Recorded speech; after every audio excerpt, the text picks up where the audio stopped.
Mother and Dad have 5 children, and I'm the oldest of 5. I always did nursing, and I volunteered for the Veterans Organization.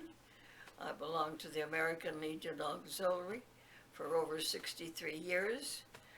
I used to donate blood to the Red Cross. I was a Red Cross volunteer, and I used to go to Attica State Prison to get blood from the prisoners up there once a month.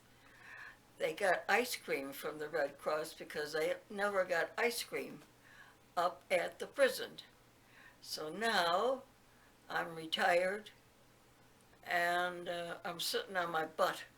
Mhm. I can't drive my car anymore. I'm going on 97 years old. I've got grandchildren and great-grandchildren. I have a son and a daughter living. My brother died. My daughter Dolores died. So that's the story up here. Oh, when I was growing up, my mother was very good. My dad died and left her with 5 children. And my baby sister was only not even a year old, and I was the oldest. Mother used to take us down to Charlotte on the streetcar and go bathing. Well, there goes my telephone. You'll have to excuse me. Hello? Hello? Yes. How is everything?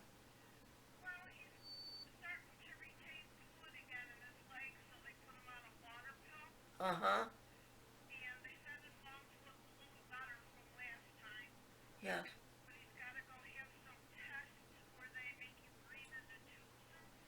Yes. Oh. COP.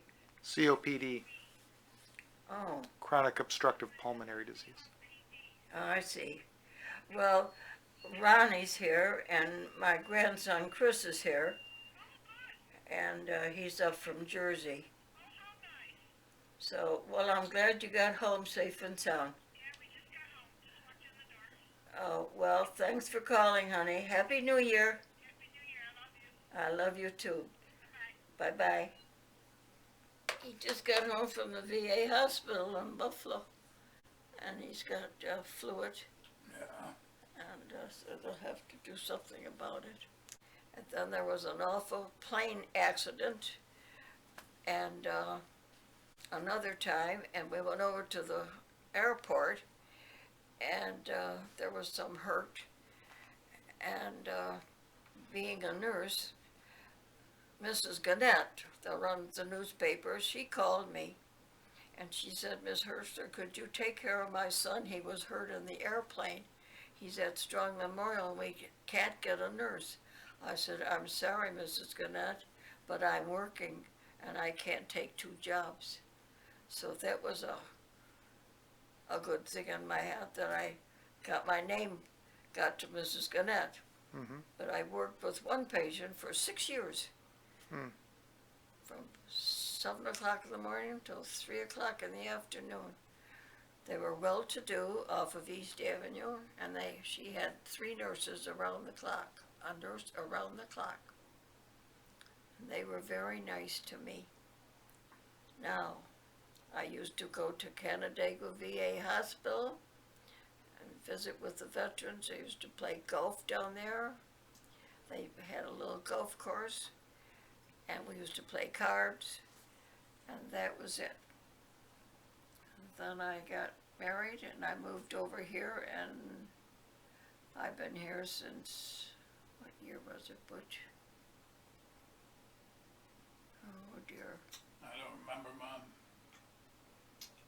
Well, Dad died in 80, 82. 82.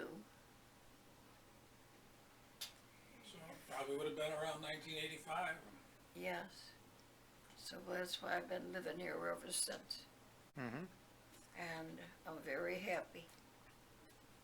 And I'm glad I got my children, my grandchildren, and my great-grandchildren. Some up here, One is in Florida, and two are in Virginia. And the boys, I have two boys up here, and a great-grandson up here, and a great-grandson, two great-grandsons down in Virginia. Now that's my life story. I have a wonderful son who comes every Sunday night to have dinner with me. He'll do my shopping. He takes care of my bank books. And I don't know what I'd do without him. I thank the Lord every night for such a wonderful son. And that's the story of my life. I will be 97 come 1/8/2/14. I don't get around like I used to because of a couple falls I had. But I'm thankful to be alive and to sit here talking to Chris while he's photographing me. Okay, now that's the story of my life. So far, so good. Okay. God bless you, Chris, and everything, and good luck with your new cottage affair. Thank you. All You're right. welcome. Yeah. I wish Maria lived here instead Yeah. of Georgia, but that's where Mark is. He's in the service, so that's where they sent him. Yeah. So she has a couple of sweet little girls called Gabriella. She's going on 6. Sandra's son is going on 11, and her daughter is going on 9. Okay. Now that's the story. Very good. I'll God pause it bless there. you, one and all. And all of a sudden she closed her eye, and the nun said, I think God called to Rita. So the nun and I, we said prayers. So I said, let's clean my aunt up. I'll comb her hair and put her glasses on, and we'll fix her bed up and put her hand here, and then we'll call her son and her husband in. So that's what we did. And Jimmy says, I kind of remember it. Now, well, I did it for your mother too. I was there till God called her home and got you and your dad down there. Yes. I was there with your grandfather.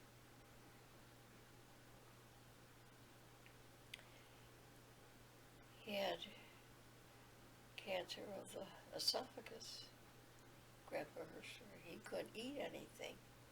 He had to tube feed him with mush into the stomach. He couldn't take anything by mouth. He lived quite a while with that. And then he got so that he had to have oxygen, and we made the dining room into a bed. Do you remember that? I do. Yeah. And I slept in the living room on the couch. This night, I'm sorry I didn't wake him because Maria went to Washington with her class, and she wanted to talk to Grandpa. And I said, honey, I just give him a pill half hour ago and he's sound asleep. I should have woke him up and let him speak to Maria, or she to him. I'm sorry I didn't do that, Chris. So during the night, he called me, help me. He was spitting out blood. And so I raised him up in bed and took the oxygen tank and put it in the kitchen and got a basin, and he was spitting out blood. I couldn't call anybody because the phone was in the kitchen.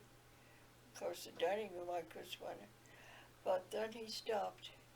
So then the Italian, the black man next door, they had their bedroom light on it, and they always said if they needed me to flashlight, and they would see it in their wall. So, and that they left the shade open. So I was flashing the light, and finally John opened the window. Take care, Rita. So by that time, your grandfather had gone back, and there was no pulse. So then I thought, dear, I gotta call somebody. but I can't see them with all this mess here. So I'm gonna clean them up. I got on the phone and called Dolores and Ronnie. No. Yeah, Ronnie. And they lived in Fairport. So Dolores was in Greece. I says, I think Dad passed away. So I got them all washed up and put a clean sheet on them, elevated them up like this, and put his hands out like this, put a clean sheet underneath over them, and then I had to call the doctor. The commotion. She came over. I had a whole house full of people at 3 o'clock in the morning. Yeah. But I did it. I was there for my mother too. I took care of my mother. I told him, I said, she's slipping, doctor. He says, well, just sit back, Rita, and elevator in bed, so she's not laying flat, and put a cold cloth over her head, her eyes, and if she's not talking to you anymore, just relax. I said, the whole family's here. They're all the neighbors next door, across the street. Aunt Martha lived across the street. I asked everybody to leave, to go in the kitchen. And so I washed my mother up and combed her hair. Did the same thing, put a clean sheet on her, folded her hand, put the rosary in it. And I called the doctor, and he said, is there any pulse, Rita? No. So that's how my mother went. So I called Stovner, the undertaker, in the morning, and they came over. And the doctor said, I'll meet the undertaker at the place on J Street, and I'll write out the death certificate, and he can give it to you, Rita, so I don't have to come out. But he knew I was a nurse, and I could pronounce my mother dead and my husband dead. And the same as your mother. Your mother was going, and I prayed to Barb that God take her home. So I hope there's going to be somebody there for me. Yeah. There will be.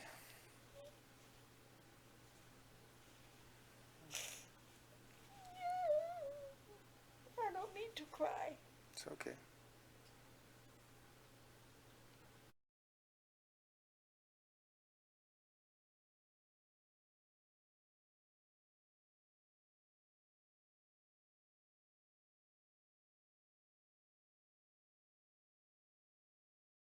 So, what do you attribute your longevity to? Your health and longevity? Helping somebody else. Yeah. Do you want to say more about that? What do I want to say? What do I want to say, Butch? Always helping somebody else instead of just taking care of yourself. Eat right. Sleep good. Go to church. And pray that God will let you go to bed at night and wake up in the morning and start a new day afresh. My theory is, live long. You have to take care of yourself. You have to help somebody else. Don't think of yourself all the time. Spread happiness and joy, and go to bed and pray that God will let you sleep and wake you up the next morning. That is my theory. Now, thank you. That is it.